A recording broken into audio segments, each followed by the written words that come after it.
Hi, my name is Daryl Phillips. Let's talk about how to plan out your steps. But before we do, like, subscribe, share, follow. Especially share. Always share. Sharing is the most important thing. Can't get the message out without it. There are a lot of people that are hurting. There's a lot of people that have stuff on their mind. Even regular people that don't have bipolar disorder like I do. You have mothers and fathers that deal with children with mental disorders. My cousin Christy, she deals with that side of it.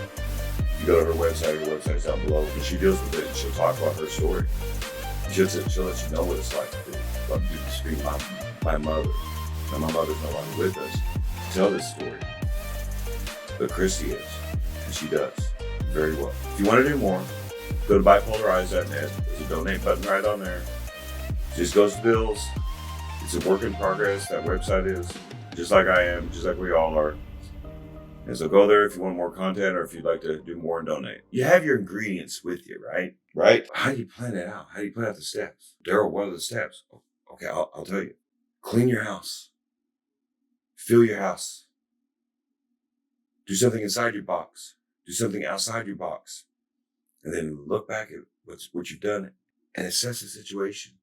Then ask what's next. That's going to be the journey. Now, I just made that sound simple. It's real simple, man. Sure it is. That's why I'm still doing it. That's why we'll do it till the day I die.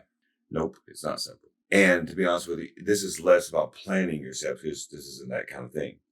This is more like having an idea of how you're going to try to do this first. Okay, so the first step obviously is clean your house. So that'd be that's what you're trying to plan first. If you have the ingredients with you, if you've done what you're supposed to do, and you have and you carry your ingredients, you have everything in those ingredients to get through every one of those steps properly. Right, not fast. It's right, not fast. Only bad plan cannot be changed. This isn't a fixed plan. Remember the example I gave you guys. You're on the hill, you see something in the distance. A mountain, whatever you want to imagine. Sunset. You're trying to reach that. But in between that is this large bit of land. And there's nothing but mist and fog. You can't see in it.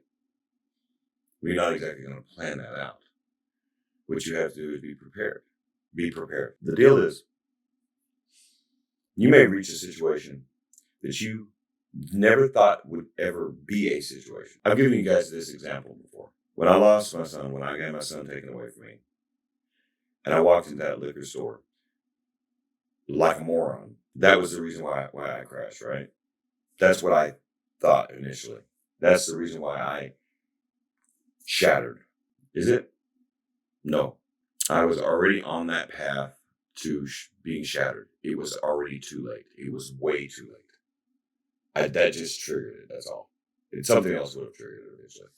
Or it would have just happened slowly like I don't know. But it was happening regardless of whether I wanted it to or not. I was finished. I had been finished for months. I did not have the cognitive recognition to realize it until it was way, way too late. And if it wasn't for me being saved like a puppy by my significant other, I would not have been alive. There's no way in hell. I wanted to die so bad. But that's what I had to figure out why. I'll give you another simple example of something else that you may encounter. Fears and things like that. Fears or things that bother you now that you didn't realize that were triggers before. For example, why was I so scared of rats like that? Why had I have a phobia? It was a phobia. It wasn't just like I find rats creepy. There's a lot of people find rats creepy. No, I had a phobia of rats. It would cause me panic attacks every time I see one. Well, why? Because when I was a baby, when I was a little me, my biological parents had rats in the house. It's obvious since that was the first very basic thing that came out of my mouth. And so that fear came from there. There's a lot of other things like that I had discovered about myself. And then there's the stuff that you may rediscover about yourself. Like, I had a problem before dealing with my past and realizing that not all of my past was bad. So I cut off basically a piece of my life before 1997, my family life, basically before I left the house. I cut all the memories out of my mind, and I forgot who I was. Straight up, that's true. That's a problem. I was reminded when I first got on Facebook in 2008, I do believe, or 9, whatever. It was Sean, my 1A, 1B, however you want to say with Dewan.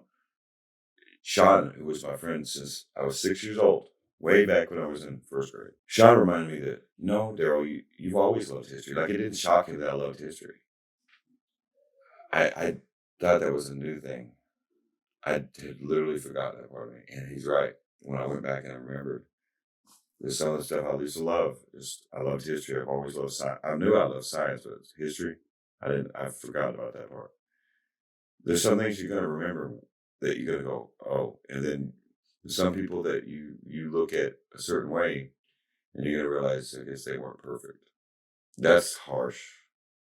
When you have a certain viewpoint of somebody and you realize that, oh, crap, they actually were not that good of a person. But you looked up to him. I have someone in mind. I'm not going to mention his name, but I thought he was everything to me, and he became nothing to me. I looked up to that man, and he was my hero. I wanted to be just like him, and then I realized he was like he was. We talked about last video about who you can trust. I trusted him too much, and he tried to control everything about my life. So, when I was at an age, at a time period where I should not have been like that.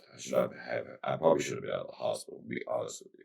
Should have been put back into the hospital. But I digress. That's the point. Planning on yourself. You'll have memories when you're cleaning a house that are just terrible. Who wants to clean a bathroom? Anybody? You like cleaning toilets? What about the bathtub? That's nice, isn't it? I love cleaning a house. Cleaning the house is fun. No, it's not. That's the point. Nobody loves cleaning their house.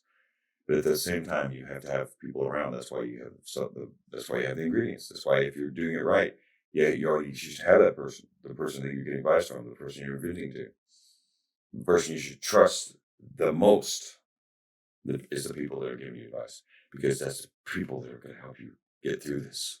Trust me. And knowing you're not alone, oh Lord, that's not helpful in this, right? That's why carrying the ingredients is important in this. So plan these things out. Understand that you may come across something that you did not expect. But I believe in you. I believe that you can do this. I did it, and I haven't even told you a quarter of the stories. I could tell you the horror stories I know about my life, because I'm not going to tell war stories. I'm not using this way to teach. Not like that. If I can do it, I promise you can do it. I want you guys to have a good night. I want you guys to drive safely to wherever you need to go. Be safe. Please, for the love of God, do not drink and drive. My Lord in heaven, bartenders, call them now. Just call Uber and Lyft. We'll go to jail. We'll go to jail for nothing done. Preferably, don't drink. That's just my view of it. May the Lord guide you. All that.